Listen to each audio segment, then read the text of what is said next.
नमस्कार. संध्याच किचनमध्ये तुमचं पुन्हा एकदा खूप खूप स्वागत आहे. आज आपण पाहणार आहोत कुरकुरीत आणि गरम गरम अशी बटाटा भजी कशी करायची. त्यासाठी इथे मी 2 बटाटे स्लाइस करून घेतलेले आहेत आणि ते स्वच्छ 3 वेळा पाण्याने धुवून घेतलेले आहेत.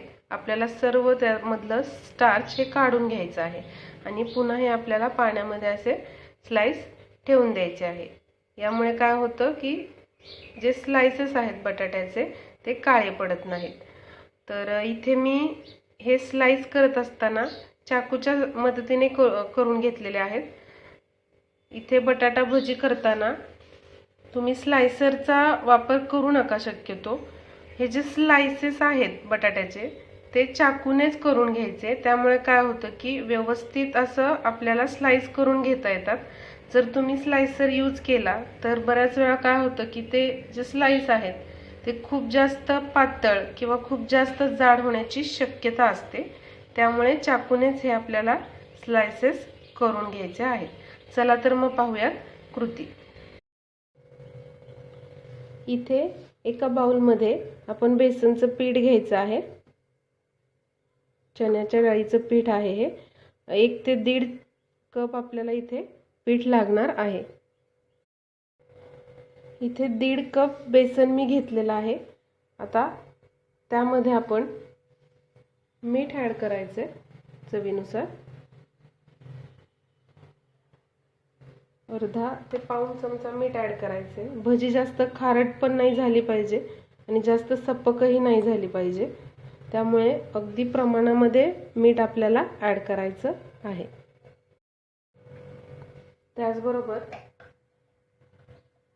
थोडीशी लाल मिरची पावडर आपण इथे ॲड करत आहोत. तुम्हाला जर लाल मिरची पावडर ॲड करायची नसेल तर तुम्ही स्किपही करू शकता. आता हे सर्व आपल्याला मिक्स करून घ्यायचं आहे छान. हे सर्व कोरडं असतानाच आपल्याला मिक्स करून घ्यायचं आहे. जर तुम्ही डायरेक्ट याच्यामध्ये पाणी ओतलं तर व्यवस्थित मिक्स होत नाही त्यामध्ये.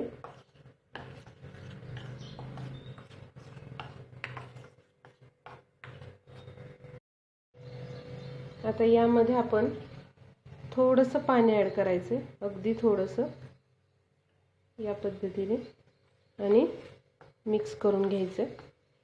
कधीही भजीचं पीठ करत असताना एकत्र पाणी ओतायचं नाही. थोडं थोडं करून पाणी आपल्याला मिसळत जायचं. जर तुम्ही एकत्रच पाणी सगळं ओतलं तर पीठ जे आहे भजीचं ते खूप जास्त पातळ होतं आणि त्याच्यामधले जे लम्प्स आहेत, ज्या गुठळ्या आहेत, त्या निघत नाहीत. तर ही एक महत्त्वाची टिप आहे की भजी करत असताना, भजीचं बॅटर किंवा भजीचं पीठ करत असताना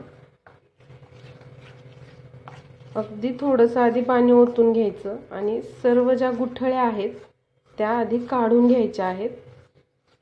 खूप जास्त पाणी ओतायचं नाही. त्याच्यामुळे काय होतं की गुठळ्या ज्या आहेत त्या निघणार नाहीत.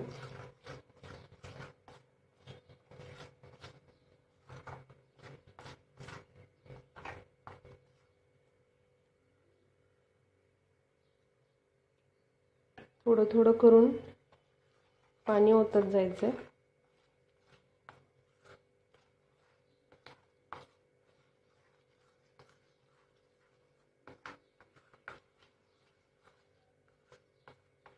बघू शकता तुम्ही, गुठळ्या हळूहळू निघायला लागलेल्या आहेत आणि आपल्याला जास्त त्रासही झाला नाही गुठळ्या काढून घेताना.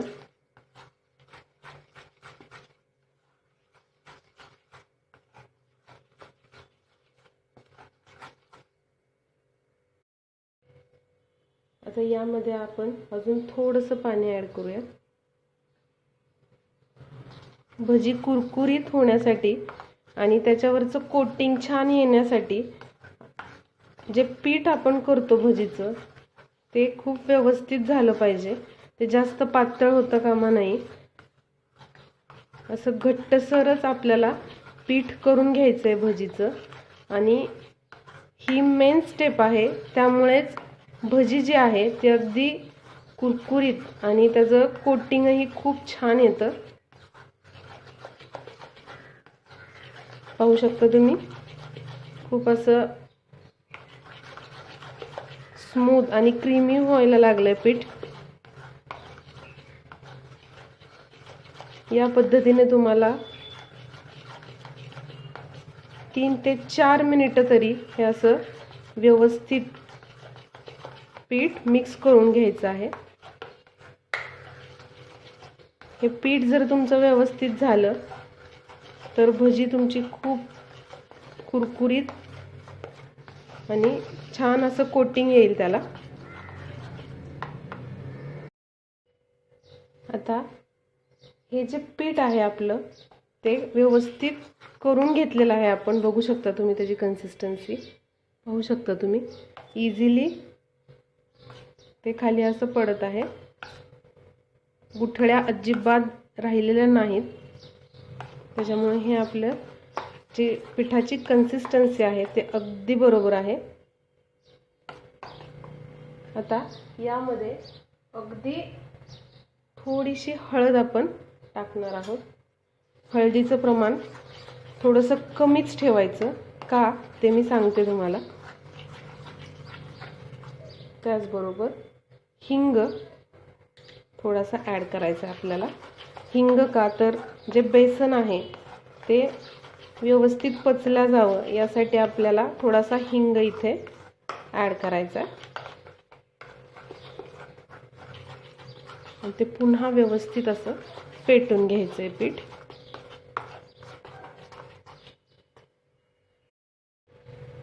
त्यानंतर भजीला कुरकुरीतपणा येण्यासाठी आपण इथे रव्याचा वापर करत आहोत. 1 चमचा मी रवा इथे वापरणार आहे. या पद्धतीने मिक्स करून घ्यायचं आहे. तुम्हाला तांदळाचं पीठ ॲड करायचं असेल तर तुम्ही करू शकता, पण रव्याने खूप छान असा क्रंच येतो भजीला. तुम्ही नक्की ट्राय करून बघा. जर आधी तुम्ही कधी रव्याचा वापर केला नसेल तर. व्यवस्थित हे पुन्हा आपल्याला मिक्स करून घ्यायचं आहे.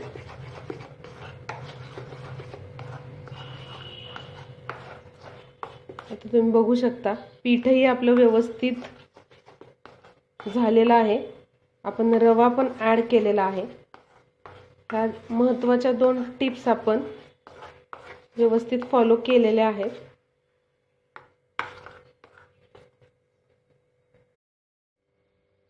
आता लास्टला आपण याच्यामध्ये अगदी चिमूटभर खायचा सोडा टाकणार आहोत आणि तो छान आपल्याला मिक्स करून घ्यायचा. सोड्यामुळं काय होतं की भजी छान फुलते. त्यामुळे आपल्याला चिमूटभर सोडा इथे ॲड करायचा आहे. आणि मगाशी मी सांगितलं की हळद अगदी कमी वापरा, कारण का जेव्हा आपण सोडा आणि हळद ॲड करतो तेव्हा एक वेगळा लालसर असा कलर येतो, तो व्यवस्थित वाटत नाही. त्याच्यामुळं काय करायचं की हळद कमी यूज करायची आणि नेहमी हळद आधी ॲड करायची. आणि तुम्ही बघितलं आता आपण हळद आधी ॲड केली आणि काही वेळाने नंतर आपण सोडा इथे याच्यामध्ये मिसळलेला आहे. त्यामुळे काय होतं की तसा लालसर कलर शक्यतो येत नाही. त्याच्यामुळे आधी हळद मिसळून घ्यायची आणि जेव्हा तुम्ही भजी करायला घेणार आहात त्याच्या 5 मिनिटं आधी सोडा याच्यामध्ये ॲड करायचा आहे. या पद्धतीने आपण मिक्स करून घेतलेलं आहे. बघू शकता तुम्ही. आणि पीठही आपलं छान असं फ्लफी झालेलं आहे. आता आपण भजी करायला घेऊयात. आता भजी करत असताना अशी स्लाइस घ्यायची बटाट्याची आणि पिठामध्ये असं घोळवून घ्यायचं. या पद्धतीने बघू शकता तुम्ही. छान असं कोटिंग आलेलं आहे. आणि आता आपण हे तेलामध्ये सोडणार आहोत. तेल इथे छान कडकडीत तापवून घ्यायचं आणि आत्ता गॅस जो आहे तो मंद आचेवर आहे आणि ही भजी याच्यामध्ये छान सोडून द्यायची. याच पद्धतीने आपण बाकीच्या सोडूया. भजी सोडून तेलामध्ये 1 ते 2 मिनिटं झाली की गॅस आपल्याला काय करायचा आहे, मीडियम आणि फास्टच्या मध्ये ठेवायचा आहे.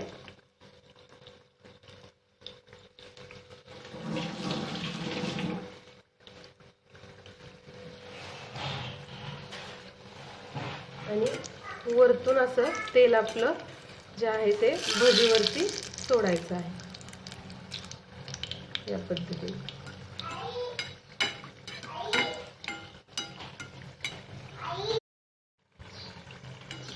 1 ते 2 मिनिटांनंतर आपल्याला हे जे भजी आहे ते पलटून घ्यायचे आहे.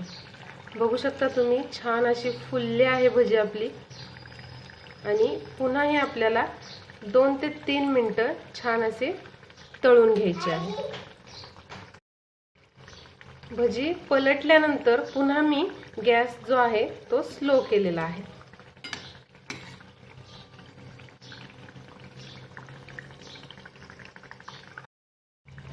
या पद्धतीने तळल्यामुळे काय होतं की बटाटाही आतून छान शिजला जातो, तळला जातो आणि वरचं कोटिंगही छान असं तळलं जातं.